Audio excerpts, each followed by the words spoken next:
ഈ വർഷത്തെ പോഷം പക്കാടിയുടെ സമാപന ദിനം അവസാനിച്ച വിവരം അറിയാമല്ലോ.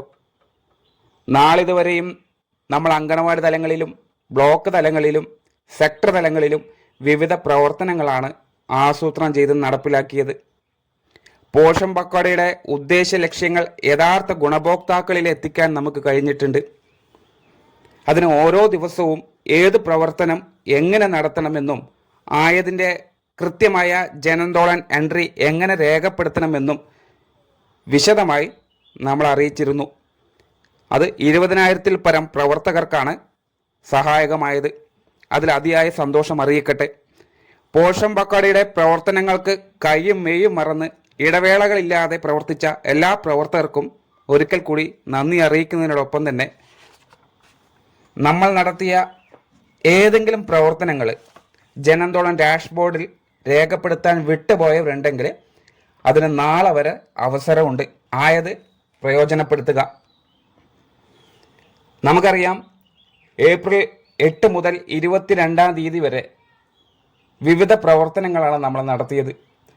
ഇതിൽ ഗുണഭോക്താക്കളായിട്ട് ഗർഭിണികളും മുലയൂട്ടുന്ന അമ്മമാരും അതുപോലെ തന്നെ 6 വയസ്സ് പ്രായമുള്ള കുട്ടികളും AG കുട്ടികളും അതിനപ്പുറം ഗുണഭോക്താക്കളല്ലാത്ത പരിധിയിലെ മുഴുവൻ ആളുകളെയും ഓരോ പ്രവർത്തനങ്ങളിലും നമ്മൾ പങ്കുചേർത്തിട്ടുണ്ട്. അതുകൊണ്ട് തന്നെ പോഷം പക്കാടിയുടെ പ്രധാനപ്പെട്ട 4 തീമുകളും അതിൽ ഏറ്റവും പ്രധാനമായത് പോഷൻ ട്രാക്കറിനെ കൂടുതൽ ജനകീയമാക്കുക എന്നുള്ളതായിരുന്നു. അത് കൃത്യമായി തന്നെ നമ്മളെ ടീച്ചേഴ്സ് ജനങ്ങളിലേക്ക് എത്തിച്ചിട്ടുണ്ട്. അതുകൊണ്ട് തന്നെ നമ്മൾ ഈ നടത്തിയ പ്രവർത്തനങ്ങളിൽ ഏതെങ്കിലും ആക്ടിവിറ്റികൾ വിട്ടുപോയിട്ടുണ്ടെങ്കിൽ അത് ജനന്തോളൻ ഡാഷ്ബോർഡിലേക്ക് രേഖപ്പെടുത്തുക.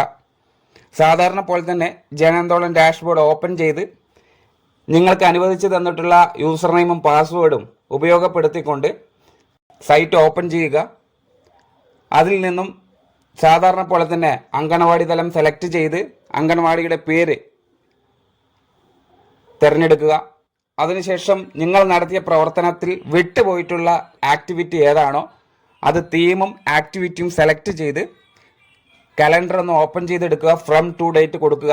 22-ാം തീയതി മുതലുള്ള പ്രവർത്തനങ്ങൾ മാത്രമേ നമ്മൾക്ക് സെലക്ട് ചെയ്ത് മുന്നോട്ട് പോകാൻ കഴിയുകയുള്ളൂ. അതിന് മുന്നുള്ള ഏതെങ്കിലും പെൻഡിംഗ് ഉള്ള കാര്യങ്ങൾ നമുക്ക് രേഖപ്പെടുത്താൻ കഴിയില്ല. 22-ാം തീയതി മുതൽ പെൻഡിംഗ് ഉള്ള അല്ലെങ്കിൽ ജനന്തോളൻ ഡാഷ്ബോർഡിലേക്ക് എൻട്രി ചെയ്യാൻ വിട്ടുപോയവരുണ്ടെങ്കിൽ 25-ാം തീയതി വരെ നമുക്ക് സമയം അനുവദിച്ച് തരുന്നുണ്ട്. അത് കഴിഞ്ഞാൽ നമ്മുടെ ഡാഷ്ബോർഡ് ക്ലോസ് ആവും.